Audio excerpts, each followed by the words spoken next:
पूर्वी लद्दाख में चीनी सैनिक और भारतीय सैनिकों के बीच झड़प हुई। वहां अब तनाव तो है, लेकिन सैनिक अलग अलग मौजूद हैं। लगातार कई स्तरों पर बातचीत की कोशिशें जारी है। सैन्य स्तर पर भी बातचीत हो रही है। कूटनीतिक स्तर पर विदेश मंत्रालय बातचीत कर रहा है। वहीं शहीद हुए सैनिकों के पार्थिव शरीर को उनके पैतृक जगहों पर पहुंचाना एक बड़ी जिम्मेदारी होगी। और हम सीधा रुख कर रहे हैं हमारे सहयोगी सौरभ शुक्ला का, जो इस वक्त लेह में मौजूद हैं। सौरभ, कल जब आपसे बातचीत हो रही थी, कल जब आप वहां पर पहुंचे थे, तब आप अस्पताल के बाहर थे। वहां पर पोस्टमार्टम, जो हमारे शहीद सैनिक हैं उनके पार्थिव शरीरों का पोस्टमार्टम चल रहा था। आज इस वक्त आप कहां पर हैं? क्या कुछ वहां से खबरें मिल रही हैं? देखिए अदिति, हम इस वक्त जो कमांड हॉस्पिटल है आर्मी का उसके पास में है, क्योंकि मीडिया की एंट्री और यहाँ पर मीडिया का मूवमेंट काफ़ी रिस्ट्रिक्ट कर दिया गया है। लगातार ट्रूप्स मूवमेंट यानी सैनिकों का मूवमेंट गालवन घाटी और पैंगोंग लेक की तरफ यहाँ से जारी है। हम आपको दिखाएंगे, ये हमारे पीछे ये कमांड हॉस्पिटल है और यहीं पर ही जो घायल सैनिक हैं उनका इलाज चल रहा है। जो हमें बताया गया है, लगभग 4 से 5 सैनिक जो काफ़ी गंभीर रूप से घायल हैं, उनकी स्थिति थोड़ी सी बेहतर है। इसके अलावा दर्जनों सैनिक थे जिनको कुछ मामूली चोटें आई थी, उनका भी उपचार यहीं पर चल रहा है। तो कल लगभग यहाँ के जो दिल्ली का, या माफ़ कीजिएगा, लेह का जो सिविल हॉस्पिटल है, वहाँ पर लगातार जो है हमारे जवानों के पार्थिव शरीर को पोस्टमार्टम के लिए लाया गया।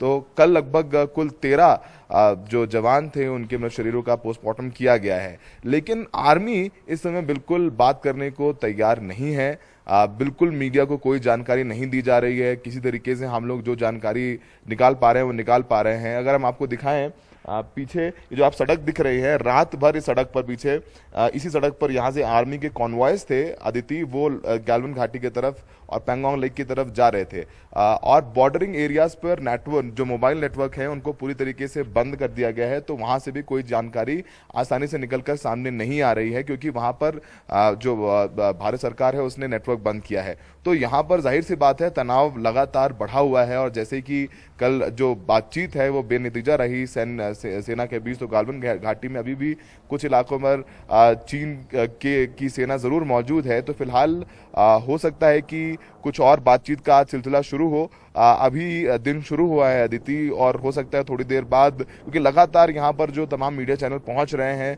सेना से पूछ रहे हैं कि अभी इस वक्त हालात क्या है, क्या हुआ एग्जैक्टली उस दिन। क्योंकि जो हमारे पास जानकारी, जो हम लोग रिपोर्ट कर रहे हैं, वो हमारे सूत्रों से जो मिल रही है जानकारी, वही निकलकर सामने आ रही है। तो फिलहाल जो अच्छी बात यही है कि जो गंभीर रूप से घायल सैनिक थे हमारे 4 से 5, उनकी स्थिति में सुधार है।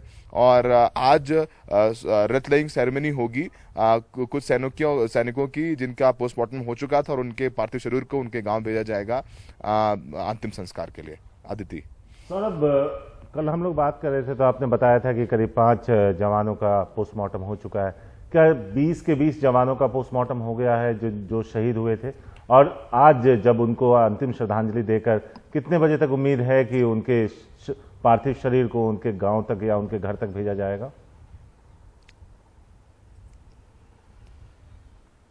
देखिए, कल शाम तक कुल 13 जो फौजी थे उनके शरीर का पोस्टमार्टम हुआ था, उनके पार्थिव शरीर का पोस्टमार्टम हुआ था।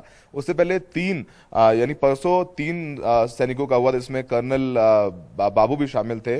उनके पार्थिव शरीर को भेज दिया गया था तीनों के। और आज जिन 13 का पोस्टमार्टम कल हुआ था, सुबह रथ लेइंग सेरेमनी के बाद उनके पार्थिव शरीर को उनके गाँव भेज दिया जाएगा। तो लगातार वहाँ के लोग भी इंतजार कर रहे हैं उनके गाँव में, उनके शहरों में, कि जो उनके बेटे ने, उनके भाई ने जो जान न्यौछावर की है सेना के, देश के लिए, उनके अंतिम दर्शन कर सके। तो शाम तक उनका जो पार्थिव शरीर है उनके गांव तक पहुंचेगा। लेकिन सबसे बड़ी बात देखिए शारिक, यही है कि मीडिया को हर चीज से दूर रखा जा रहा है।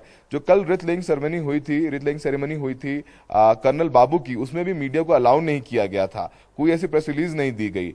और यूजुअली हम देखते हैं जब रथ लेइंग सेरेमनी होती है, उसमें जब श्रद्धांजलि दी जाती है सेना की तरफ से, तो मीडिया को बुलाया जाता है, विशेष कवरेज दिया जाता है। यहाँ तक कि दूरदर्शन को भी अलाउ नहीं किया गया शूट करने के लिए। तो जाहिर सी बात है कि साफ तौर पर समझ में आता है कि काफी तनाव है। शाम को 7 बजे के बाद लेह में सख्त कर्फ्यू लगा दिया जाता है, किसी की मूवमेंट को अलाउ नहीं किया जाता है। तो तो और उधर ट्रूप्स लगातार गालवन घाटी की तरफ मूव कर रहे हैं, तो हो सकता है शाम तक कुछ और जानकारी निकलकर सामने आए। लेकिन जो बाकी सोल्जर्स थे जिनका पोस्टमार्टम हो चुका था, आज शाम तक उनके गांव, यहां से जो उनका पार्थिव शरीर है वो एयरलिफ्ट करके हवाई जहाज के जरिए उनके गांव तक पहुंचाया जाएगा।